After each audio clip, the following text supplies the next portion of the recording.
Welcome to Dynaway Dialogues. We're your essential podcast for all things asset management related. Today we have Chris Gerold from Dairyland Power. Chris is a certified reliability leader with 20 years experience in maintenance, quality assurance, reliability, and asset management. And he's the owner of the EAM solution, the asset management solution at Dairyland Power. And thanks for coming today. Appreciate it. Thanks for having me. Thanks for joining. Chris, would love to just kind of get your background a little bit, introduce yourself and share a little bit about your journey with asset management and, kind of your role there at Dairyland Power. Yep. So been with Dairyland Power for 21 years now. Started in quality assurance at our generation facilities doing testing, inspections, a lot of stuff related to maintenance. I spent about 6 years as a maintenance manager at one of our largest coal-fired power plant. So I was really introduced to some more in-depth, maintenance reliability practices, work management, and we utilized a CMMS type system or enterprise asset management system there as well. A few years ago, I moved over to the transmission side of the business. There was a need to develop an asset management program at a corporate level. So I took that role as a brand new role, so it was a lot to learn. Got into that, and there was a real need for that side of the business had no enterprise asset management system. It was really, you name it, spreadsheets, access databases, whiteboards, notebooks, you got it. Right. So we went down the journey of, okay, let's gather our requirements and what do we need for a system. Along with that, the organization was looking for a new ERP system. So that's long story short, it was back and forth of what are we going to use and shopping around. And the organization ended up with Microsoft Dynamics. So we went down that path and here we are. So As a business process owner, I guess I take ownership in the enterprise asset management module and all things connected to it and how it interacts with the other modules or the other sides of the business. So supply chain, accounting, finance, and projects. We have a PMO office as well, and how those interactions. So there's business process owners in each of those areas, and we work together to troubleshoot, provide enhancements and changes. We have a change advisory board that we run all changes through, because as most people should know, if you change something in the software, it doesn't just change one thing, right? It has far-reaching impacts sometimes, and while someone's good intentioned and making changes in their area of expertise, it may have unintended consequences or reach into other areas as well. So through the business process owners, we try to work through those processes, right? Excellent. Let me ask you, because you mentioned you kind of went through the decision-making process on what product you were going to go through, and this might be a curveball, but what made you choose asset management? What factors were important to Dairyland, and why did you go with Microsoft? Well, kind of to back up a step, I didn't get to choose. So the organization chose it as the ERP solution. And then we were on the side, looking for a solution at the same time. Because initially the organization was like, well, we're focused on just the ERP solution. And wasn't intended to include procurement, supply chain, asset management, or projects, which I think that was one of our big challenges, and something that we learned from is that those ERP solutions, they touch everything, all aspects of the business. So we kind of got into the game once they had started design. And then they're like, oh yeah, well, we need procurement. We need supply chain. Our generation division, their product was sunsetting that they were using. So it just made sense. So we stepped back and we looked at, okay, what does Dynamics have to offer? And how does it meet our requirements, right? So one thing that, especially on our transmission side of the business, we needed a mobile solution. We needed to schedule all the other aspects of asset management, work management. So we really looked at, and really we found out that it's like, well, this probably isn't, out of the box solution. Didn't meet a lot of our requirements, and so through that process, I was doing research on the side and found the Dynaway add-ons for mobile. That was probably our biggest win, to utilize the mobile application. So that's what I'll be talking about at the conference as well. Excellent. Yeah, if I could ask you about that, how was the whole journey or implementation experience? How long did it take you? What was important during that process? And can you give me some feedback on how that went for the organization? Yeah, so for the overall organization, I think the process went really well. I'm trying to think when we exactly started our journey, but our plan to go live was August of 2022, and we hit that date. While there was some apprehension by some folks, just because of change is scary. But I mean, we did it. We did it successfully. I think the implementation went really well. Overall, there's always some little glitches here and there and things that happen, but you hear some horror stories out there in the industry where some people never get off the ground with their implementation, and I think we were quite successful in what we did there. So Great. That's wonderful. And this is kind of off topic maybe from what we talked about before the session here, but were there any regulatory requirements or issues that you face for internal compliance that were considerations for you? Well, there's a whole other considerations for the accounting side. For the asset management side, there's requirements for documentation for NERC compliance that we have to meet, right? For being electric utility. Yep. We have to demonstrate that we're doing preventive maintenance, doing inspections, doing the right work at the right time. And so we needed a system that could really provide that as an auditable solution and documentation. Great. So in your many years of experience, what are the biggest challenges that you faced in your line of work? What are the big challenges that you face? So I think some of the biggest challenges, and maybe this is for everyone too, but it's just trying to break down those silos across the organization.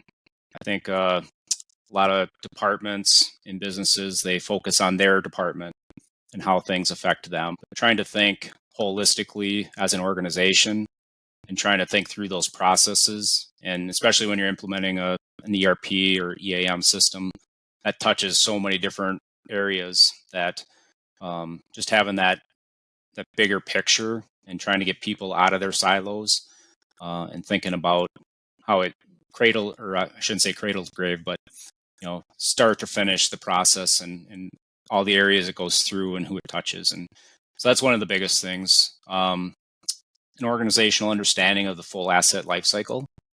So how we design, how we plan, procure, how that affects the maintenance and the operation of the assets. Again, that full bigger picture. And lastly, I guess change management. Anybody going through something like this, it's a huge change for the organization. It's a huge change for processes.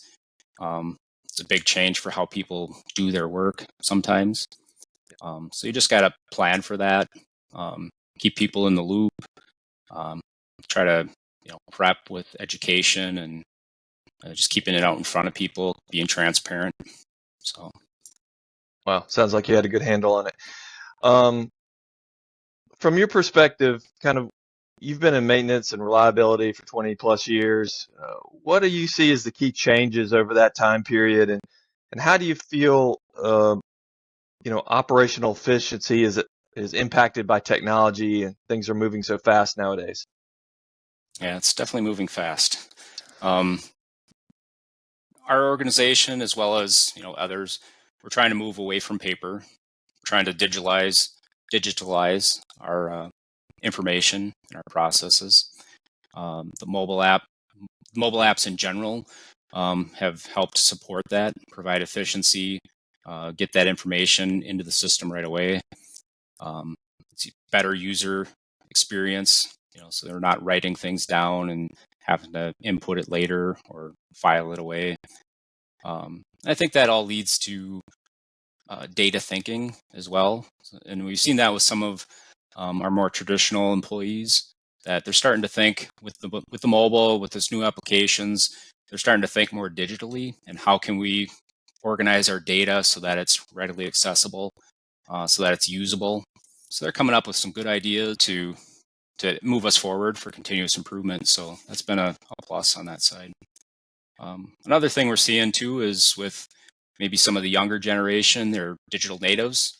So they're coming in, you don't have to show them how to use the phone, how to use, they pick it up.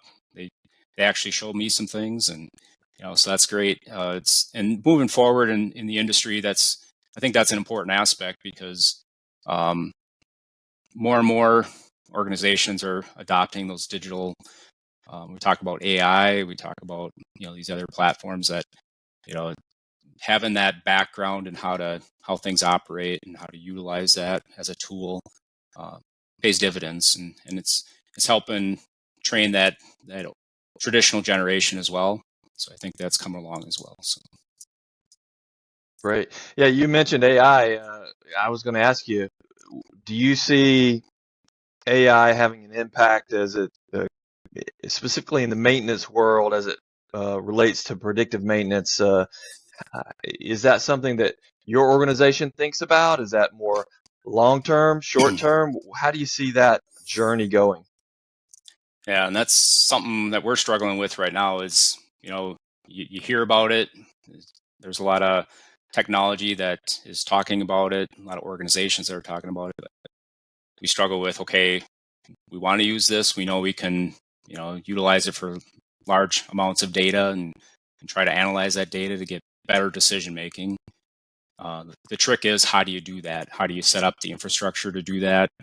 So there's a lot of planning that'll be going into that, but something that we're trying to keep our finger on the pulse for sure. And the struggle is how to apply it, and how do we really utilize that information to move us up the PF curve to more predictive, or even proactive, if you will.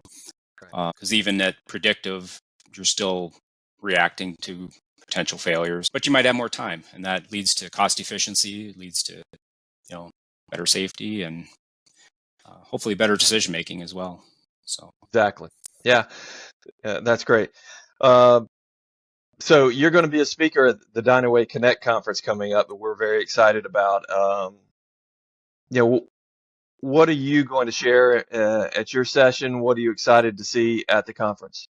So what I'm going to share is how we utilize the mobile application to really use that for our fieldwork staff. We have people all over the state of Wisconsin, maintenance work going on. They're in areas that are disconnected, and how we set up that, how we implemented that, and some of the things we did in the setup of the system to connect the checklist to the PM plans, to so that it's all consistent, have a good standard, and just our experience. So hopefully somebody can learn from it and maybe not make the same mistakes we did, and start out on the right foot, and maybe even utilize the give them some ideas for how best to utilize a system like that.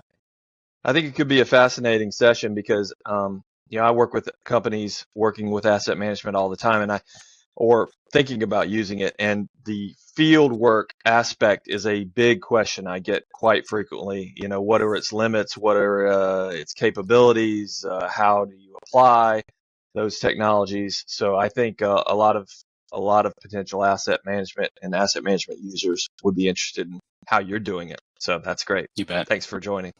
But I did want to ask you kind of in general, because I've asked this of all my podcast presenters. What's your opinion on, these kinds of knowledge sharing and networking conferences? Do they help your organization? What's the value there? Yeah, I think to me there's a lot of value, and I go to other conferences as well. The trick is that you have to, as a person, you have to find what's of value and bring it back and actually utilize it within the organization. Mm. You see a lot of people go to the conferences and they're having fun, but you got to take something back. Yeah. So I think, but having that information available and just networking and speaking with others. I mean, a lot of times we're in our own industry. We're maybe located at just a single plant, and we get that, into our way of thinking and our way of doing things. To share experiences across with others. Everybody's experiencing similar problems, similar issues. While the details change, the root of the problem is the same. So I think everybody can learn something and take away something. And looking at the lineup that for the agenda, looks great. Few maintenance and reliability speakers that I've seen other places, some true rock stars there. So I'm excited. Great. Excited to visit Greenville and check out the area and network with others as well. Yeah, we're excited to have you. Well, that wraps up another edition of Dynaway Dialogues. Thanks for joining. And if you do like this content, please like us or follow us on whatever platform you're listening to this. And please consider referring us to others, and stay tuned because we'll be back with another edition of Dynaway Dialogues soon. And again, I'm Jesse with Dynaway. Thanks for joining, Chris. Look forward to seeing you at the conference and learning something from you.